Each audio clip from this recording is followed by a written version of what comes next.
ঐক্যের ভিত্তি হবে যে তাওহীদ, এটার ব্যাখ্যা। তিনটা বলেছেন বিশ্বনবী। এক নম্বরে যে আমাদের মতো নামাজ পড়ে, যে আমাদের কেবলারে কেবলা মানে, যে আমাদের জবাই করা পশু খায়, সেই মুসলিম। সেই কি মুসলিম? সে আমার ভাই। তার সাথে আমার কোনো বিরোধ আছে? কথা বলো পেকুয়ার ভাইয়েরা, বিরোধ আছে? কোনো বিরোধ নাই, কারণ আমরা এক উম্মা, আমরা সবাই এক উম্মা। সবাই আওয়াজ করে আমার সাথে বলেন তো, এক উম্মা। এগুলো মুখস্থ করতে হবে আমাদের। আওয়াজ করে সবাই বলো, কেউ বাকি থাকবে না, বলো এক উম্মা। রব্বুল আলামিন বলেন, ইন্না হাযিহি উম্মাতুকুম উম্মাতান ওয়াহিদাতান, ইন্না হাযিহি উম্মাতুকুম উম্মাতান ওয়াহিদাতান ফাআনা রাব্বুকুম ফা'বুদুন। নিশ্চয়ই তোমাদের এই উম্মাহ হচ্ছে এক উম্মাহ, উম্মাতান ওয়াহিদা, এক উম্মাহ। আমি তোমাদের এক রব, আমি এক আল্লাহর ইবাদত করো, আমি ছাড়া কারো ইবাদত করো না। আদেশটা কার? তাহলে আমরা সবাই মিলে কয় উম্মাহ? এই যে এই ভাইয়েরা, এই তোমরা যে ঢিলাঢিলি করতেছো আমি দেখতেছি না। আমি বলছি না ও মারছে, ওর দোষ, এগুলো বলা যাবে না। বলছি তোরা দেখাচ্ছ কেন? তুমি তো আমার দিকে তাকাবা। তোমার পানি মারলেও আমার দিকে তাকাবা, তোমার আঘাত করলে তুমি আমার দিকে তাকাবা। তোমাদেরকে তো এই দায়িত্ব দিয়েছিলাম। এদিকে কিয়ামত হয়ে যাবে কিন্তু ঘাড় নড়বে না। আমি তো ওই অডিয়েন্স চাই। তো তাকাতাকি করলে হবে?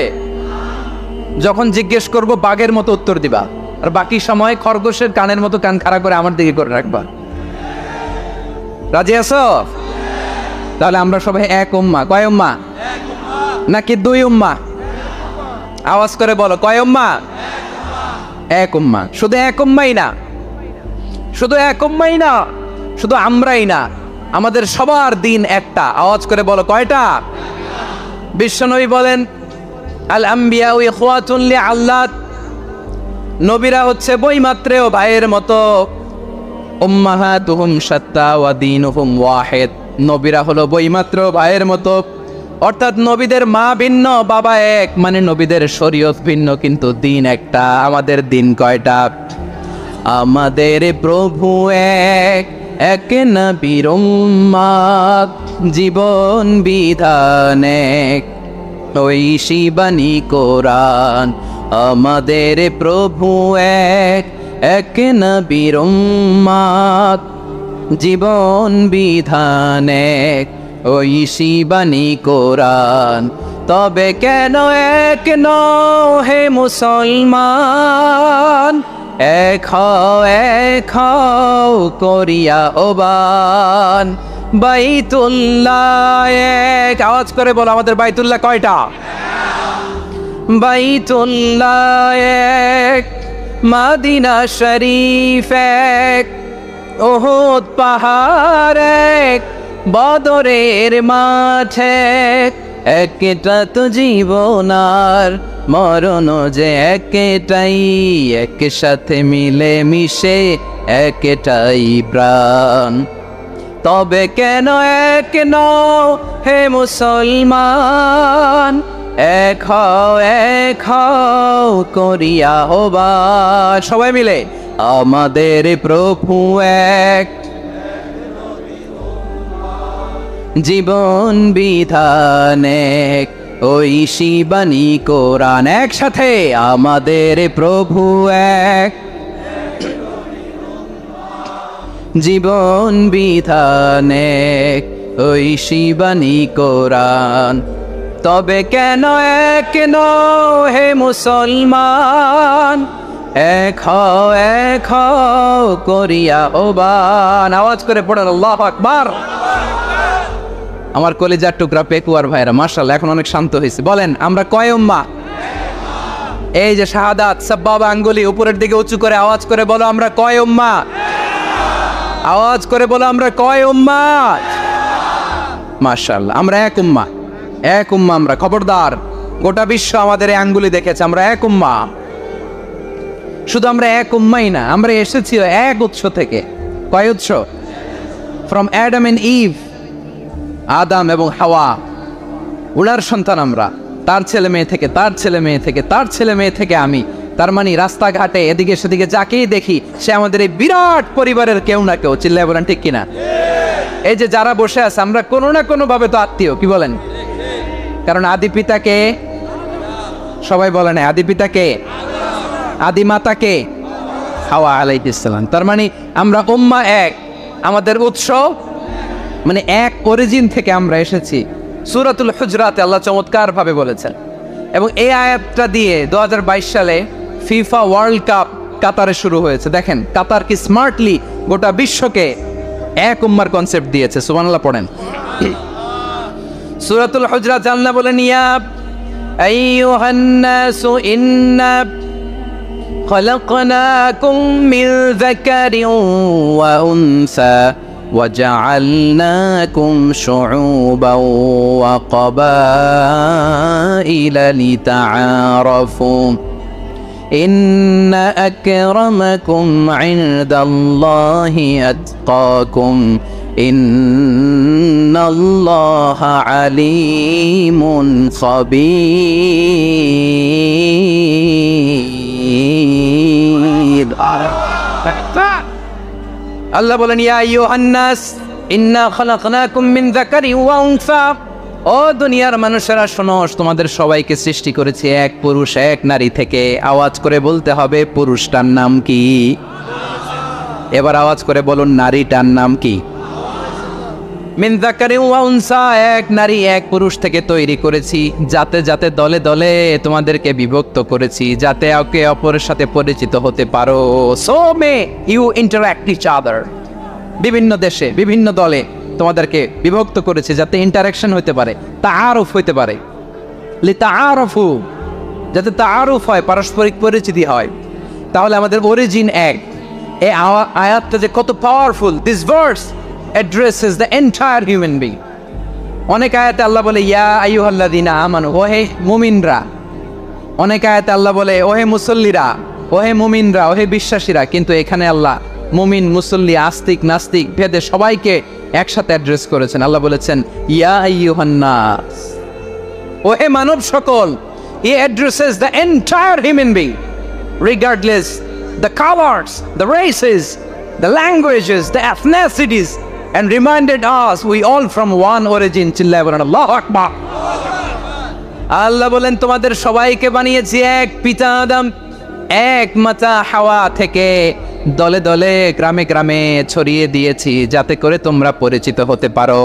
আমি আল্লাহর কাছে তোমাদের কোনো ধরনের আলাদা মর্যাদার কোনো স্ট্যান্ডার্ড নাই একটা ছাড়া। ইন্না আক্রামাকুম ইনদাল্লাহি আতকাকুম, আমার কাছে তার মর্যাদা সব চাইতে বেশি যার হৃদয়ে তাকওয়া থাকবে বেশি। আল্লাহর কাছে ধনী গরিবের পার্থক্য নাই, লম্বা খাটোতে পার্থক্য নাই, আরব অনারবে পার্থক্য নাই। এই আয়াত নাজিল করে আল্লাহ তাআলা বিভেদের দেয়াল বা প্রাচীরকে ভেঙে গড়িয়ে দিয়েছে। সবাই সমান, আমরা সবাই সমান, কোনো পার্থক্য নাই। তাহলে আমরা এক উম্মাহ। আওয়াজ করে বলতে হবে আমরা কি? আমরা কয় উৎস থেকে এসেছি? এক উৎস। এবার আল্লাহ বললেন শুধু চাই না, বিশ্বনবী আমাদের শিখিয়ে দিলেন শুধু এক উম্মাহ না, শুধু এক উৎস না, তোমরা এক দেহ এক প্রাণ। আল্লাহু আকবার। এক দেহ এক প্রাণ বানানোর কথা না, বিশ্বনবীর কথা। বিশ্বনবী বলেন মাসালুল মুমিনিনা ফি তাওয়াদ্দিহিম ওয়া তাআতুফিহিম ওয়া তারাহুমিহিম মাসালুল জাসাদ। মুমিনের ভালোবাসা, সম্প্রীতি, ঔদার্যতা, এটা দৃষ্টান্ত কি? লাইক ওয়ান সিঙ্গেল বডি, একটা দেহের মতো সবাই। ইনিশতাকা মিনহু উদুন তাদাআলাহু সাইরুল জাসাদি বিসাহরি ওয়াল হুম্মা। দেহের একটা অঙ্গ যদি ইনজুর্ড হয়, সারা দেহ যেমনি ব্যথা পায়, পেইন পায়, তেমনি গোটা বিশ্বের যেখানেই হোক মুসলিম আঘাত পেলে গোটা বিশ্বের সব মুসলিমের কলিজায় যে লাগে, ঠিক কিনা? আরেক বর্ণনায় বিশ্বনবী বলেন আল মুসলিমুনা কা রাজুলিন ওয়াহিদ ইয়ানি জাসাদিন ওয়াহিদ। পুরো মুসলিম হচ্ছে, উম্মাহ হচ্ছে এরকম এক দেহ। ইনিশতাকা আইনু ইশতাকা কুল্লু, চোখে ব্যথা লাগলে যেমনি সারাটা দেহ ব্যথা অনুভব করে। ইনিশতাকা রাসুহু ইশতাকা কুল্লু, মাথায় ইনজুরি হলে যেমনি সারা দেহে ব্যথা লাগে, গোটা বিশ্বের যেখানেই মুসলিম ব্যথা পাক, আক্রান্ত হোক, গোটা বিশ্বের সব মুসলমানের কলিজায় লাগে, ঠিক কিনা বলেন? আচ্ছা, আপনার চোখে ব্যথা, কোথায় ব্যথা? আপনার চোখে যেহেতু ব্যথা, সারা দেহে তো খুব আরাম লাগে, তাই না? আপনার প্রচন্ড মাথা ব্যথা মাঝে মাঝে হয় না আমার ভাইয়েরা? মাথা ব্যথা হয় না আপনাদের? প্রচন্ড মাথা ব্যথা, তো সারা দেহটা তো খুব আরামে আছে না? নাকি চোখে ব্যথা লাগলে, ইনজুরি হলে সারা দেহও সেই ব্যথা অনুভব করে? মাথায় ব্যথা হলে সারা দেহ সেই ব্যথা অনুভব করে কি করে না? ঠিক অনুরূপ ভাবে কাশ্মীরে আমার মুসলিম ভাইরা আক্রান্ত হলে আমাদের হৃদয়ে রক্তক্ষরণ হয় কি হয় না? ফিলিস্তিনে আমার ভাইদের উপর যখন বম্বিং হয় আমাদের চোখ বেয়ে দাঁত দাঁড় করে পানি ঝরে কি ঝরে না? আমার রোহিঙ্গা মুসলিম ভাইরা যখন কাঁদে তাদের সাথে আমরাও কাঁদি কিনা? কেন কাঁদি? কারণ এক দেহ। কথা বুঝে নাই? আওয়াজ করে বলেন, এক দেহ। এই আপনাদের আওয়াজ, হ্যাঁ? ব্যাটারি ফিউজ হয়ে গেছে,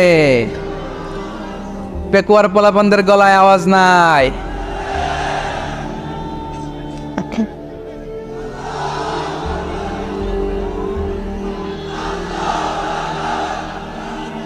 ব্যাটারি চার্জ হইতেছে।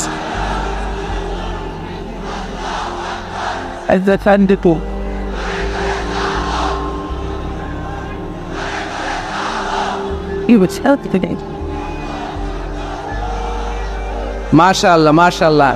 না না না, ইয়ে হয় নাই, ফিউজ হয় নাই। ওই পিঙ্গুলের বাসার মধ্যে ডিল মারলে যা হয় এরকম হয়েছে আর কি। খেপায় তুলছে আমি, ওই যে ফিলিস্তিনের পতাকা উড়াচ্ছে। আমরা এই পেকুয়ান ময়দান থেকে ফিলিস্তিনের সাথে, আমার ভাইদের সাথে আমরা সংহতি প্রকাশ করছি। আমরা মুষ্টিবদ্ধ হাতকে উপরের দিকে করে আওয়াজ করে আমার সাথে সাথে পড়ুন, ফ্রি ফ্রি আল আকসা। একজন ভাই আমরা বাকি থাকবো না, হাত উঁচু করে প্যান্ডেলের সামনে পেছনে আকাশ বাতাস মুখরিত করে আওয়াজ করে পড়ুন, ফ্রি ফ্রি আল আকসা। আওয়াজ তুলে পড়ুন, free free Al Aqsa, free free Al Aqsa. Palestine will be free from the river to the sea. Palestine will be free. Free free Al Aqsa. আল্লাহ আমার আল আকসার ভাইদেরকে মুক্ত করুক। মক্কা মদিনায় যে যেমনি আমরা নামাজ পড়ি, ওই পবিত্র মসজিদের পাশে যেন আমরা নামাজ পড়তে পারি। আল্লাহ তৌফিক দাও। আওয়াজ তুলে, হৃদয় থেকে আওয়াজ তুলে পড়ুন আমিন। আমরা এক উম্মাহ, এক উৎস থেকে এসেছি। আমরা এক দেহ। আমরা কি? এক দেহ এক প্রাণ। আওয়াজ করে বলুন, এক দেহ এক প্রাণ। তাহলে আমরা এক উম্মাহ, এক উৎস, এক দেহ এক প্রাণ। এবার বিশ্বনবী বলেন, তোমাদের মধ্যে সম্পর্কটা কেমন হবে জানো নাকি? বিশ্বনবী বললেন, সম্পর্কটা কেমন হবে মুমিন ভাইদের মধ্যে? সম্পর্ক কেমন শুনে নাও। আল মুমিনু লিল মুমিনি কাল বুনিয়ান, আল মুমিনু লিল মুমিনি কাল বুনিয়ান ইয়াশুদ্দু বা'দুহু বা'দা। মুমিনরা হলো বিশাল একটা দেয়ালের মতো, প্রাচীরের মতো, যাদের সম্পর্ক মজবুত সম্পর্ক, যাদের বন্ধন সুদৃঢ় বন্ধন, ইস্পাত কঠিন দেয়ালের মতো, সীসা ঢালা প্রাচীরের মতো আমাদের সম্পর্ক। পড়েন সুবহানাল্লাহ। হৃদয় ঠান্ডা লাগে না? আমি বলতে যেই তো আমার কলিজা ঠান্ডা হয়ে যাচ্ছে। আমরা যে ভাই ভাই, আমাদের সম্পর্কটা কেমন? বিষ্ণু বলেন, তোমাদের সম্পর্ক বড্ড মজবুত সম্পর্ক, তোমাদের বন্ধন বড় সুদৃঢ় বন্ধন। এটা ইস্পাত কঠিন দেয়ালের মতো, সীসা ঢালা প্রাচীরের মতো, সীসা ঢালা প্রাচীরের মতো তোমাদের বন্ধন। একটা দেয়াল প্রাচীর যেমনি একটা part, one part strengthen the other part, তেমনি আমরা এক পার্ট আরেক পার্টকে হেল্প করি, সহযোগিতার হাত বাড়িয়ে দেই। বিশ্বনবী সবশেষ একটা উদাহরণ দিলেন। উদাহরণ কি দিলেন? ওয়াশাব্বাকা বাইনা আসাবিহি। আমার আঙ্গুলগুলো দেখতেছেন? এদিকে কয় আঙ্গুল? এদিকে কয় আঙ্গুল? মোট কয় আঙ্গুল? বিশ্বনবী বলেন, ওয়াশাব্বাকা বাইনা আসাবিহি। এই ডান হাতের 5 আঙ্গুল বাম হাতের 5 আঙ্গুলের ভিতরে সবাই এরকম ঢুকান তো, ঢুকে এরকম চাপ মারেন। এবার দেখেন মজবুত কিনা। সুবহানাল্লাহ পড়বেন না? বিশ্বনবী বললেন, ডান হাতের 5 আঙ্গুল বা হাতের 5 আঙ্গুলের মধ্যে ঢুকিয়ে দিলে যেমন শক্ত আর মজবুত, মুমিন ভাইদের মধ্যে সম্পর্ক এমন মজবুত। পড়েন সুবহানাল্লাহ। এরকম 5 আঙ্গুল ঢুকিয়ে এরকম শক্ত করেন, এরকম মজবুত। আল মুমিনু লিল মুমিনি কাল বুনিয়ান ইয়াশুদ্দু বা'দুহু বা'দা ওয়া শাব্বাকা বাইনা আসাবিহি। তাহলে আমরা এক উম্মাহ, আমরা এক উৎস থেকে এসেছি, আমরা এক দেহ এক প্রাণ, আমাদের সম্পর্ক বড় মজবুত। এবার আল্লাহরে বললাম, আল্লাহ আমাদের সম্পর্কটার একটা নাম দিয়া দেন। আমাদের এই চমৎকার সম্পর্কের একটা নাম থাকার দরকার আছে না নাই? রব্বুল আলামিন আমাদের সম্পর্কের একটা চমৎকার নাম দিলেন, নামটা হচ্ছে ভাই ভাই সম্পর্ক। কি সম্পর্ক? ফিল করে না, এই জন্য মুখ দিয়ে বেরোয় না। ভাই ভাই, আমরা কি একে অপরের কি? তো ভাইয়ের যে তুমি ঢিল মারলা একটু আগে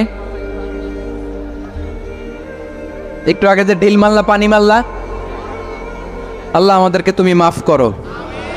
আমরা ভাই ভাই, কিন্তু তাবলীগের দাওয়াতের কাজ করতে যে এক ভাইয়ের হাতে আরেক ভাই খুন হয়, এমন নজির এই দেশে আছে না নাই? কি করে পারলে তুমি? হ্যাঁ, দিনের প্রচার করতে যে তোমার ভাইয়ের রক্তে তুমি হাত রাঙালে কি করে? আমাদের সম্পর্কের নাম দিয়েছে আল্লাহ তাআলা ভাই ভাই। আমরা বললাম, আল্লাহ আমরা এক উৎসব, এক উম্মাহ, এক দেহ এক প্রাণ, আমাদের সম্পর্কের একটা নাম দিয়ে দেন। রব্বুল আলামিন বললেন, ইন্নামাল মুমিনুনা ইখওয়াতুন ফাসলিহু বাইনা আখাওয়াইকুম ওয়াত্তাকুল্লাহ লাআল্লাকুম তুরহামুন। নিশ্চয়ই মুমিনরা হলো ভাই ভাই, নিশ্চয়ই তোমরা মুমিনরা ভাই ভাই, তোমাদের সম্পর্কের নাম তোমরা পরস্পর ভাই ভাই। এই ভাই ভাইয়ের মধ্যে যদি বিরোধ লাগে তাহলে আপোষ মীমাংসা করে দাও, শান্তি সমঝোতা করে দাও। আল্লাহকে ভয় করো, রহমত নাজিল করবে কে? ভাই ভাইয়ের মধ্যে যদি বিরোধ হয় কি করবেন? আরো লাগাই দিবেন নাকি? মাশাআল্লাহ, মিটাই দিব। তোমরা ভাই ভাই, ভাই ভাই বিরোধ হলে আপোষ মীমাংসা করে দাও, শান্তি সমঝোতা করো, মজা নিও না। পেকুয়াতে আপনার বাড়ির পাশে আপন দুই ভাই মারামারি লাগছে, আপনি দেখলে কি করেন? অনেকে মজা নেয়, অনেকে কি করে? মজা নেয়, আর একটু লাগুক। আবার বলে হাত থাকতে মুখে কি বলে?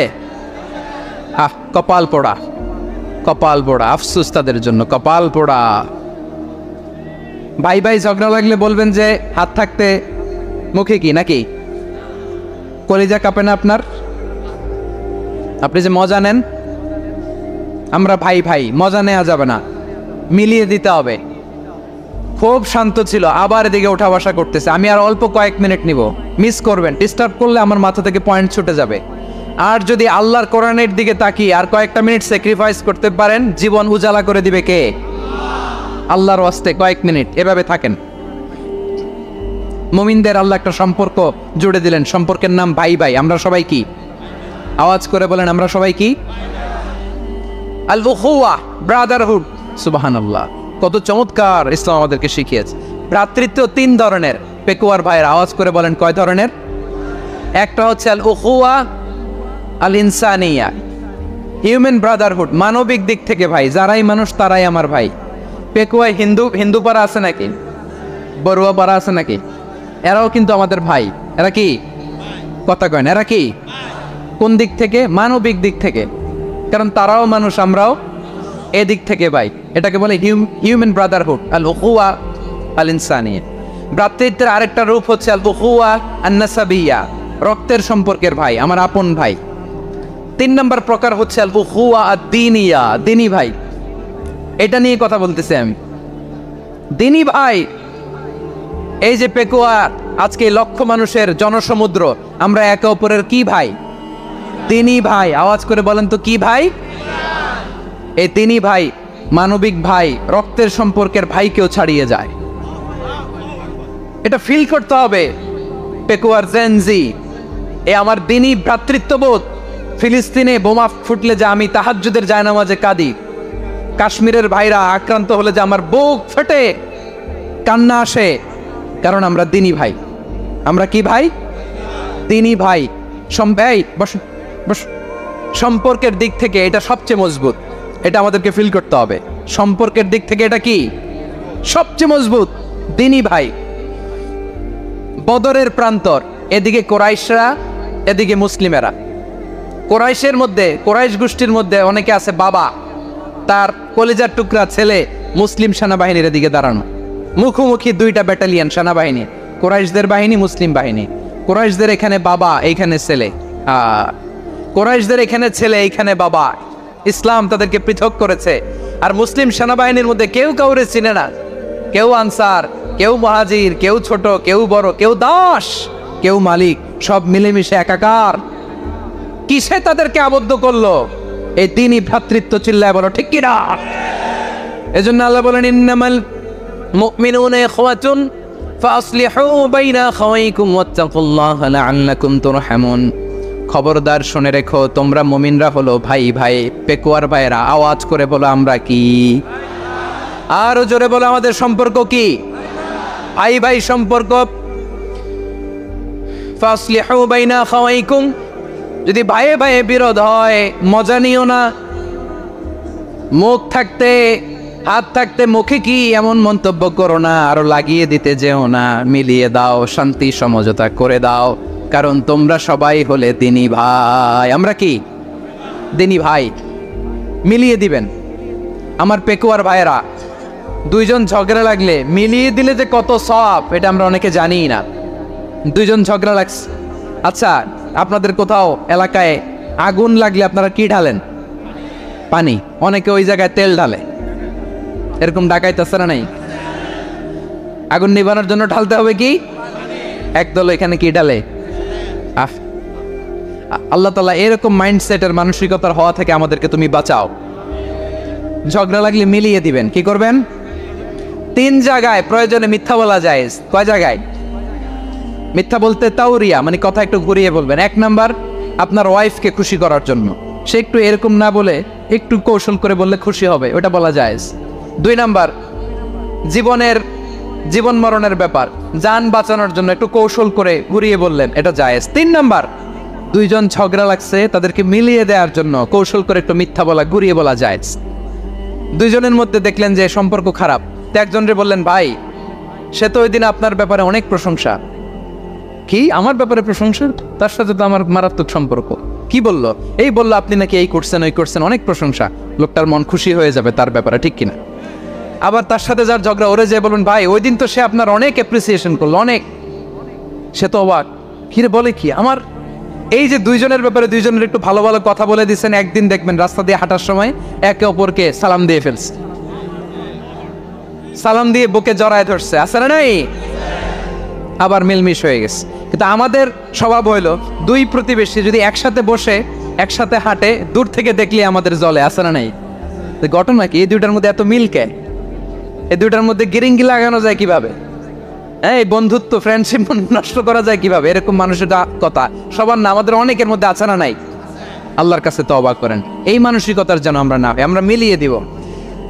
কানগুলো খরগোশের কানের মতো খাড়া করে শুনুন পেকুয়ার ভাইরা। বিশ্বনবী বলেন, আলা উখবিরুকুম বিআফদাল দারাজা, আলা উখবিরুকুম বিআফদাল মিন দারাজাতিস সিয়ামি ওয়াস সালাতি ওয়াস সাদাকা। এ আমার উম্মতেরা, নামাজ, রোজা, দান, দেখেন নামাজ, রোজা, দানের চেয়েও বড় কোনো শ্রেষ্ঠ ইবাদতের কথা আমি কি তোমাদের বলবো না? সাহাবারা তো অবাক, বলে কি নামাজের চেয়ে বড় ইবাদত, রোজার চেয়ে বড়, দান করার চেয়ে বড় ইবাদত? সাহাবীরা বললেন, বালা ইয়া রাসূলুল্লাহ, নবী বলেন। বিশ্বনবী বললেন, নামাজের চেয়েও বড়, রোজার চেয়েও বড়, যাকাতের চেয়েও বড়, সাদাকার চেয়েও বড় একটা ইবাদত আছে, আমি কি তোমাদের বলবো না? সাহাবারা বললেন, ইয়া রাসূলুল্লাহ, বালা অবশ্যই বলবেন, সেটা কি? বিশ্বনবী বললেন, ইসলাহু যাতিল বাইন। দুইজন যখন ঝগড়া লেগেছে, তোমার দুই ভাই যখন ঝগড়া লেগেছে, এই দুইজনের মধ্যে বিরোধ মিটিয়ে মীমাংসা করে দেয়া হচ্ছে সবচাইতে সেরা কাজ। দুইজন ঝগড়া লাগছে, ইসলাহু যাতিল বাইন, দুইজনের মধ্যে মিলিয়ে দেয়া, এটা নামাজ, রোজা, সাদাকার চেয়ে বেশি সওয়াব। সুবহানাল্লাহ, এত আস্তে? হ্যাঁ, ওয়াত্তাকুল্লাহ ওয়া আসলিহু যাতা বাইনিকুম, সূরা আনফাল। আল্লাহ বলেন, আল্লাহরে ভয় করো, ঝগড়া লাগলে মজা নিও না, ওয়াত্তাকুল্লাহ, আল্লাহরে ভয় করো, ফাসলিহু যাতা বাইনিকুম, মিলিয়ে দিও। তাহলে আমরা মিলায়ে দিব। রাজি আছেন তো? তাহলে আমরা এক উম্মাহ, এক উৎস থেকে এসেছি, এক দেহ এক প্রাণ। আমাদের সম্পর্ক বড় মজবুত, সীসাডালা প্রাচীরের মতো, কেউ টলাতে পারে না, কেউ ভাঙতে পারে না, ঠিক কিনা? আবার আমাদের সম্পর্ক হলো ভাই ভাই। আমরা ঐক্যবদ্ধ থাকার জন্য দুনিয়ায় এসেছি। কেমন করে ঐক্যবদ্ধ থাকতে হয় দুনিয়াবাসীর শেখানোর জন্য এসেছি। আল্লাহ বলেন, ও নবী, শুধু মুসলমানের মধ্যেই ঐক্য গড়লে হবে না, প্রয়োজনে ইহুদি নাসারাদের সাথে ঐক্য গড়ে তোলো। কথা শুনতেছেন? প্রয়োজনে আহলে কিতাবদের সাথে ঐক্যবদ্ধ হওয়ার আদেশ দিয়েছে কে? সবাই বলতে হবে, আওয়াজ করে বলেন। আহলে কিতাব ইহুদি নাসারাদের সাথেও প্রয়োজনে ঐক্যবদ্ধ হওয়ার ঘোষণা দিয়েছে কে? বিশ্বনবী মক্কা থেকে মদিনায় হিজরত করতে গেছেন,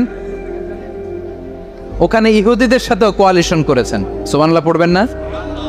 বনু কাইনুকা, বনু নাদির, বনু কোরাইজা, এই তিনটা দলের সাথে বিশ্বনবী কোয়ালিশন করেছেন একসাথে। কিন্তু তাদের বিশ্বাসঘাতকতার কারণেই তারা বহিষ্কৃত হয়েছে মদিনা থেকে। বিশ্বনবীর এখানে কোনো দোষ নাই, বিশ্বনবী ঐক্যবদ্ধ হতে চেয়েছেন।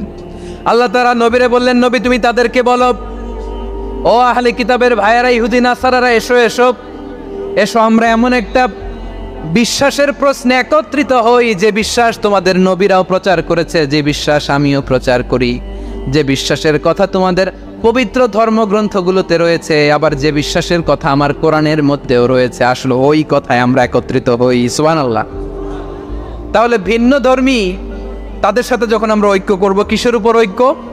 একটা কমন ফেইথ, একটা মৌলিক বিশ্বাসের উপর ঐক্য। আল্লাহ তাআলা বলছেন, কুল ইয়া আহলাল কিতাবি তাআলাউ ইলা কালিমাতিন সাওয়াইন বাইনানা ওয়া বাইনাকুম আল্লা না'বুদা ইল্লাল্লাহ ওয়া লা নুশরিকা বিহি শাইআ ولا يتخذ بعضنا بعضا أربابا من دون الله فإن تولوا فقولوا اشهدوا بأننا مسلمون পড়েন আল্লাহু আকবার। রব্বুল আলামিন বিশ্বনবীকে ডেকে বললেন, নবী তোমার প্রতিবেশী ইহুদিদেরকে ডেকে বলো, তাআলাউ ইলা কালিমাতিন সাওয়াইন বাইনানা ওয়া বাইনাকুম, ও ইহুদিরা আসো, এক টেবিলে বসি, আসো এমন একটা কথার উপরে আমরা সবাই একমত হয়ে যাই, যেই কথা তোমরাও মানো আমরাও মানি, সেটা হচ্ছে আল্লাহ ছাড়া আমরা কারো ইবাদত করব না, আমরা সবাই মিলে ইবাদত করি একজনের, তিনি কে? আল্লাহ ছাড়া কারো ইবাদত চলবে না, আল্লাহর সাথে আমরা শরীক করব না, আল্লাহ ছাড়া নিজেরা নিজেদেরকে রব হিসেবে মানব না। এই তিনটা বিষয়ে যদি একমত হও, চলো আমরা একসাথে বসি, আমরা ঐক্যবদ্ধ হই। পড়েন সুবহানাল্লাহ। তাহলে দেখেন, ঐক্য কি শুধু মুসলমানদের মধ্যে না, প্রয়োজনে অন্য ধর্মের সাথে ঐক্যবদ্ধ হতে হয়। শেষ? আপনাদের ওয়াজ শেষ নাকি? হ্যাঁ, আমরা শেষ করে দিই। অনেক রাত বসতেছে, এরকম ওঠা বসা কেন রে ভাই? এজন্যই বড় মাহফিলগুলো পছন্দ হয় না। লক্ষ লক্ষ মানুষ আসবে, ওঠা বসা, ধাক্কা ধাক্কি, মারামারি, পুরো মাইন্ডসেটটাই নষ্ট করে দেয়। আল্লাহর ওয়াস্তে করে বলার পরও এরপরে উঠতেছে, দাঁড়াচ্ছে। কে বলছে আপনাদেরকে 2 দিন আগে আসতে? রাতে মাহফিল বা দুপুরে মাহফিল, সকালবেলা চলে আসবেন, দুপুরে চলে আসবেন, জায়গা নাই পিছনে একটু দেখে চলে যাবেন। এই যে আগামীকালে তো এটা ইউটিউবে চলে যাবে, এই যে মুনকার নাকির কিরামান কাতিবিন, শত শত হাজার হাজার চলে আসছে, এরা রেকর্ড করে কালকে ছেড়ে দিবে, পেয়ে যাবেন। তো এইখানে ধাক্কা ধাক্কি, মারামারি, ওঠা বসা, এটা ঠিক না। নিয়ম হচ্ছে যারা আসছেন শেষ পর্যন্ত বসে থাকবেন। এটা কোরআনের মাহফিল, কোরআনের মাহফিলের কোনো আদবই আমরা রক্ষা করতে পারিনি। আল্লাহ আমাদেরকে মাফ করুক, আল্লাহ ক্ষমা করুক। ধাক্কা ধাক্কি, মারামারি করে, ওঠা বসা করে মাহফিলের সৌন্দর্য আমরা নষ্ট করে দিচ্ছি। আল্লাহর রাস্তায় কয়েকটা মিনিট বসেন। আমি মনে করতেছি এই কথাগুলো খুব গুরুত্বপূর্ণ। মাত্র আর 2-1টা কথা বলে আমি শেষ করে দেবো ইনশাআল্লাহ, আর দেরি করবো না। 2-1 মিনিট একটু বসেন, একটু বসেন মেহরবানি করে। প্রিয় ভাইরা, ঐক্য, আমার দিকে তাকান। আল্লাহর হস্তে মুখ দিয়ে একটা আওয়াজ উচ্চারণ করবেন, আল্লাহর হস্তে। চলে যেতে চাইলে চলে যান। আল্লাহর ওয়াস্তে শব্দটা যদি কারো কানে যায়, আল্লাহর নামের ওসিলায় আল্লাহর ওয়াস্তে মুখ দিয়ে আওয়াজ করবেন। আমার দিকে তাকান, আল্লাহর ওয়াস্তে, আল্লাহর ওয়াস্তে। যদি পরিস্থিতি কখনো এমনও হয় শিরকের আড্ডাখানা, আপনি ঐক্য প্রতিষ্ঠার জন্য, ঐক্য রক্ষার জন্য তাও শুধু তাওহীদের দাওয়াত দিবেন, ওইখানে আক্রমণ করবেন না। এটা কোরআনের নীতি। কথা বুঝতে পেরেছেন? সামনে শিরকের কি কথা কয় না, শিরকের কি আড্ডাখানা, আখড়া।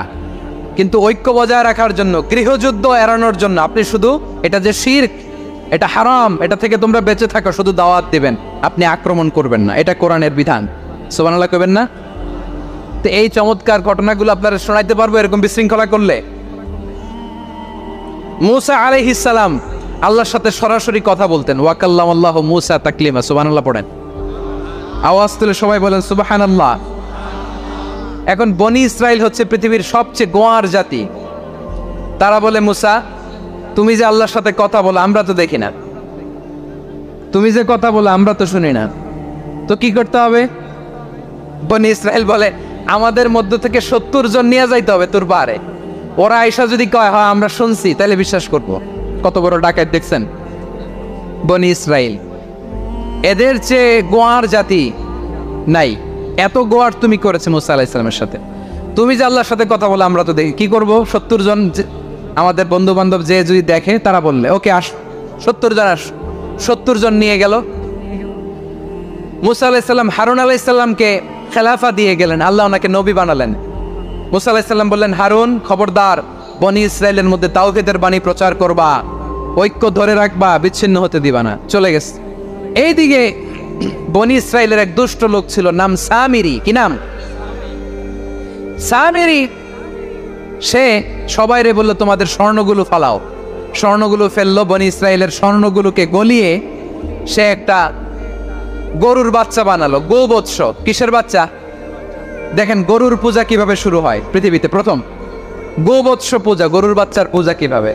সে স্বর্ণ গলি গরুর বাচ্চা করে, জিবরাইল আলাইহিস সালাম যে জামিনে এসেছিলেন, ওই ফেরেশতার পায়ের নিচের একটু মাটি সে বুদ্ধি করে প্যাকেটে রেখে দিছে। সে গরুর বাচ্চা বানায় স্বর্ণ দিয়ে গলিয়ে ওই মাটি এটার মধ্যে ঢুকাই দিছে বেলকি দেওয়ার জন্য।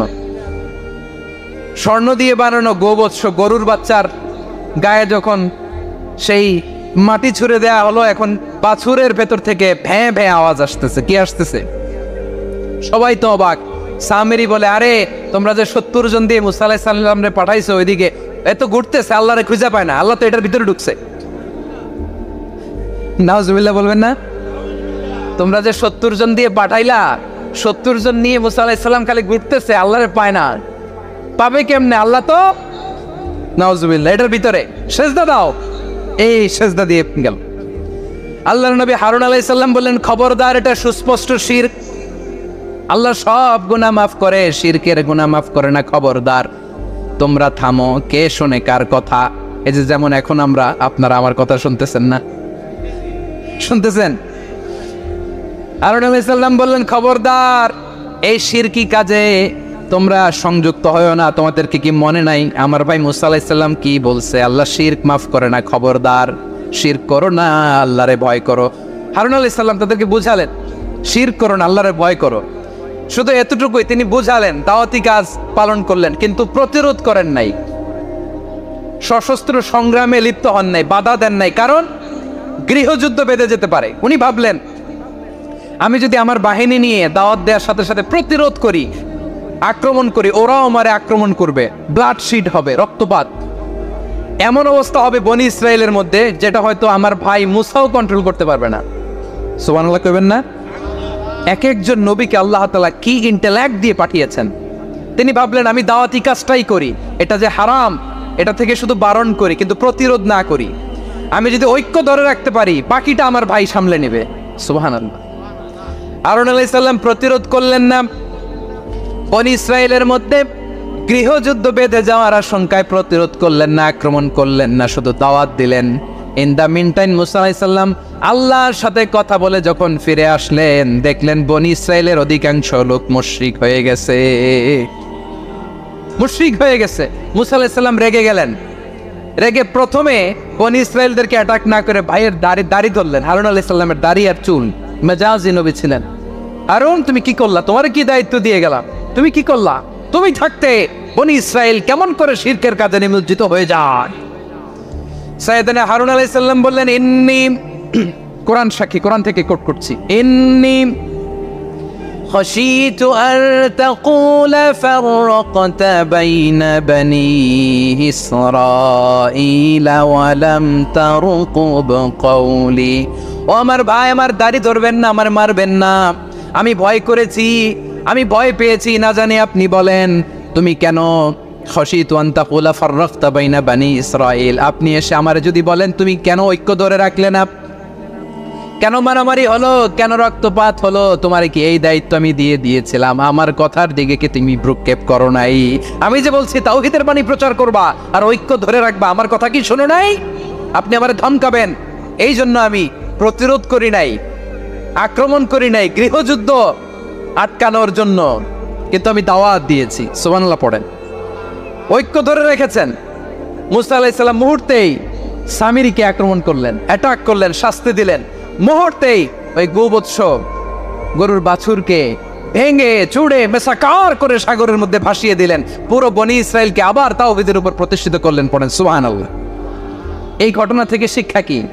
শিক্ষা হচ্ছে আপনি শিরকের আড্ডাখানা দেখলেও বৃহৎ স্বার্থে তাওহীদের দাওয়াত দিবেন, প্রয়োজনে আপনি ঐক্য নষ্ট করবেন না। সুবহানাল্লাহ পড়বেন না? তাহলে ঐক্যের গুরুত্ব বেশি না কম? বলেন, আওয়াজ করে বলেন। ওয়াতাসিমু বিহাবলিল্লাহি জামিআ, আল্লাহর রশিকে আঁকড়ে ধরো। ওয়ালা তাফাররাকু, তোমরা বিচ্ছিন্ন হয়ো না। পেকুয়ার ভাইরা আওয়াজ করে বলেন তো, আদেশটা কার? এখন বলেন, আমাদের ঐক্যবদ্ধ জীবনের দরকার আছে না নাই? এই যে ডক্টর মোহাম্মদ ইউনূস আমাদের লিডার, উনি যে আমাদেরকে জাতীয় ঐক্যের আহ্বান জানিয়েছে, ওনার আহ্বানে আমাদের সাড়া দেওয়ার দরকার আছে না নাই?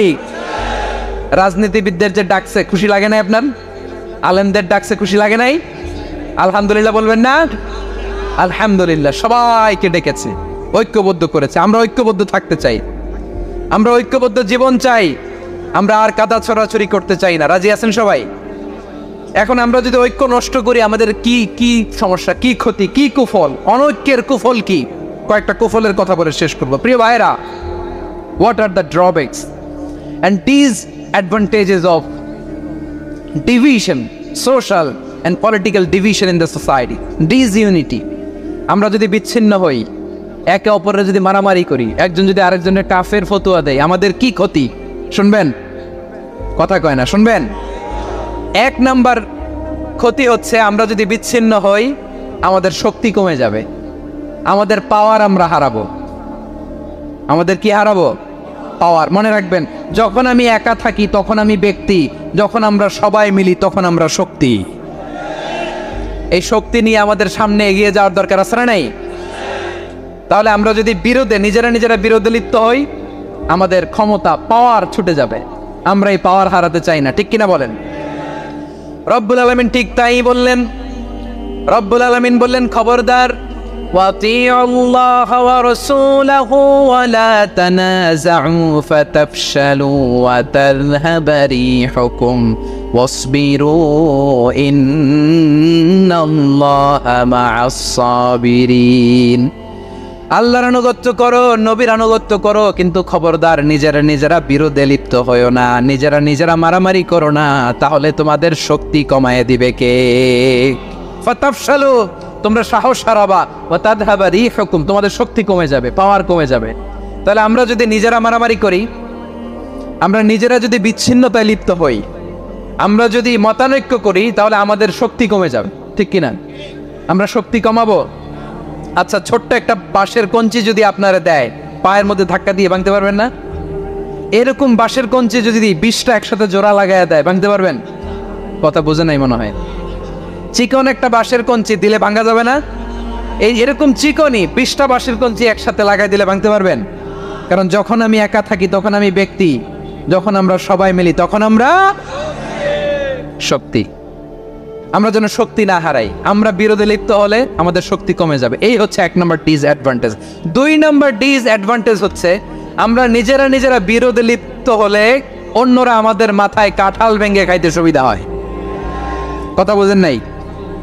আমরা যদি বিরোধে লিপ্ত হই, তাহলে পরাশক্তিগুলোর সুবিধা, তখন আমাদের কাউকে দিতে হবে ট্রানজিট, কাউকে দিতে হবে সেন্ট মার্টিন, কাউকে দিতে হবে দেশের অর্ধেক। চিল্লায় বলো ঠিক কিনা? নিজেদের প্রবলেম সলভ করার ক্যাপাসিটি আমাদের আর থাকবে না। আমরা যদি বিরোধে জড়াই, আমার কলিজার টুকরা পেকুয়ার ভাইরা, আমরা বিরোধ করব না, আমরা বিচ্ছিন্ন হব না। নিজেরা নিজেরা বিরোধে জড়ালে পরাশক্তিগুলো আমাদের মাথায় কাঁঠাল ভেঙে খায়। তখন ভারতের পিছনে দৌড়াতে দৌড়াতে, আমেরিকার পিছনে দৌড়াতে দৌড়াতে আমাদের জুতার তলা ক্ষয় হইয়া যাইবে। নিজেরা নিজেদের প্রবলেম সলভ করা যাবে না। আমরা যদি অন্যের পিছনে না দৌড়াতাম আর এই বিরোধকে থামাতে পারতাম, বাংলাদেশ আজকে যেখানে আছে তার কমপক্ষে 50 গুণ সামনে থাকতো। চিল্লায় বলেন ঠিক কি না?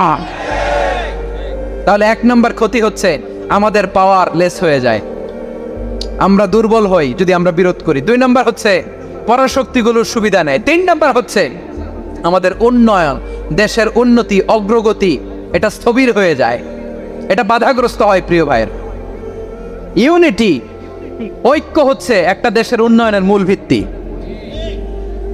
2 জন কইছে ঠিক, এদিকে এখন কয়েকজন কইছে ঠিক। ঐক্য হচ্ছে একটা দেশের, জাতীয় ঐক্য হচ্ছে কোন দেশের উন্নয়ন অগ্রগতির মূল ভিত্তি, ঠিক কিনা বলেন? ইউনিটি অফ এ কান্ট্রি, এটা হচ্ছে একটা সাস্টেইনেবল ডেভেলপমেন্ট, সোশ্যাল স্ট্যাবিলিটির জন্য এটা অনেক গুরুত্বপূর্ণ। এজন্য বিরোধের কোনো স্থান আমরা দিব না, আমরা ঐক্যবদ্ধ থাকবো ইনশাআল্লাহ বলেন। আর কখনো কাউরে কাফের বলে গালি দিবেন? তুই জাহান্নামী বলবেন? ঝগড়া লাগলে লাগাই দিবেন? তাহলে কি করবেন? মিলায়ে দিব। আওয়াজ করে বলেন কি করব? প্রিয় ভাইয়েরা, এই বিরোধ গত 50 বছর তো আমরা দেখেছি, ধর্মীয় অঙ্গন বলেন, সামাজিক অঙ্গন বলেন, রাজনৈতিক অঙ্গন বলেন, এই বিরোধ আমাদেরকে শেষ করে দিয়েছে। এই 24-এর ছাত্র নাগরিক অভ্যুত্থানের পরেও যদি সেই বিরোধ আমাদেরকে খায়, তাহলে এতগুলো তাজা জেনজির রক্ত বৃথা যাবে। চিল্লায় বলো ঠিক কি না? আমরা এই রক্তগুলো কি বৃথা দিতে চাই না, বৃথা যেতে দিতে চাই না। আমরা ঐক্যবদ্ধ থাকতে চাই। রাজি আছেন? আমরা আর কাদা ছড়াছড়ি করব না। অনেক হয়েছে আন্না, এবার থামুন। অনেক হয়েছে আন্না।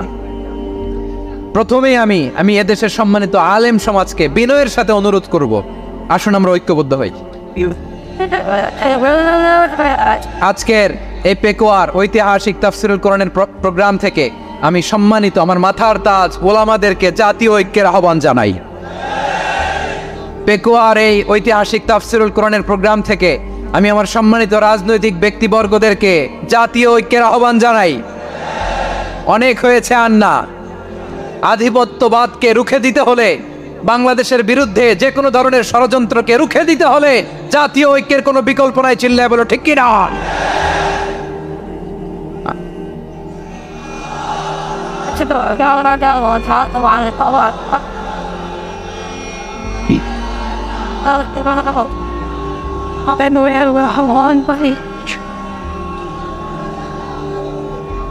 আমার প্রিয় ভাইয়েরা,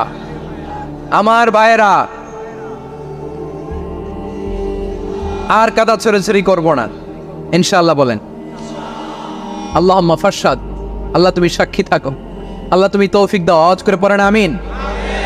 আর একে অন্যকে কাফির বলে গালি দিব না, ঠিক কিনা বলেন? রাজি আছেন?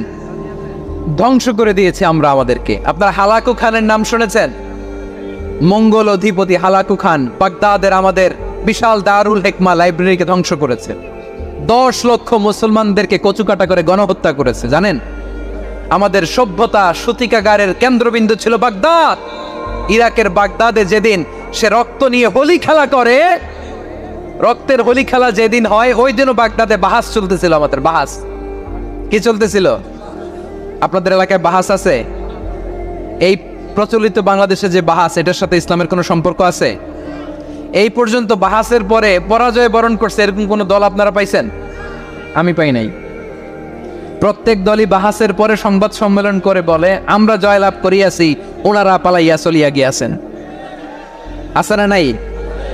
কারণ সত্য জানার জন্য, সত্য মানার জন্য আসে না, তো নিজের জ্ঞান জাহির করার জন্য বাহাস করে। বিপক্ষ দলের আলেমকে ছোট করার জন্য বাহাস করে। এই বাহাসের স্থান ইসলামে নাই। চিল্লায় বলো ঠিক কিনা? এই সমস্ত বাহাসের দিন শেষ। ঐক্যবদ্ধ হওয়ার বাংলাদেশ। প্রিয় ভাইরা, হালাকু খান সে দারুল হিকমা লাইব্রেরি জ্বালিয়ে পুড়িয়ে এই সব দামি দামি বইগুলো, আমাদের দামি দামি ঐতিহাসিক তুরাসি ক্লাসিক বইগুলোকে দজলা নদীতে ফেলেছে। পুরা দজলা নদী কালো হয়ে গিয়েছে। 10 লক্ষ মুসলমানকে গণহত্যা চালিয়ে এই রক্তের বন্যা যখন দজলা নদীর পানিতে মিশে গিয়েছে, দজলা নদীর পানি লাল হয়ে গিয়েছে। যেই দিন বাগদাদে গণহত্যা চলে, ওই দিনও বাগদাদে বাহাস চলতেছিল। কিসের বাহাস জানেন? মেসওয়াক, টান মারি থেকে করা সুন্নাহ, এটা আমরা জানি। এখন কি উপরের মারি না নিচের মারি? বাহাসের বিষয়। এই বাহাস করবেন আপনারা? বিশ্ব যখন এগিয়ে চলেছে, আমরা তখন বসে বিবি তালাকের ফতুয়া খুঁজেছি কোরআন হাদিস চষে। তালাক ইসলামের অনেক গুরুত্বপূর্ণ অনুষঙ্গ। তালাক কোরআনের একটা সূরা। কিভাবে তালাক হবে না হবে আমাদের ফুকাহায়ে একরাম, আমাদের আকাবেররা সব বলে গিয়েছেন, সব জানা। আপনি হয় এটা মানবেন, নয় ওইটা নিয়ে বাহাসের দরকার নাই, ওইটা নিয়ে মারামারির স্থান ইসলামে নাই। আওয়াজ করে বলেন ঠিক কিনা? এখন পেকুয়ার ভাইরা, শেষ কথা বলি, আওয়াজ করে বলেন আমরা ঐক্যবদ্ধ হতে চাই কি চাই না? চান? এই যে আমি বিনয়ের সাথে আলেম সমাজকে জাতীয় ঐক্যের আহ্বান জানালাম, এটার সাথে আপনারা সংহতি প্রকাশ করেছেন? বিনয়ের সাথে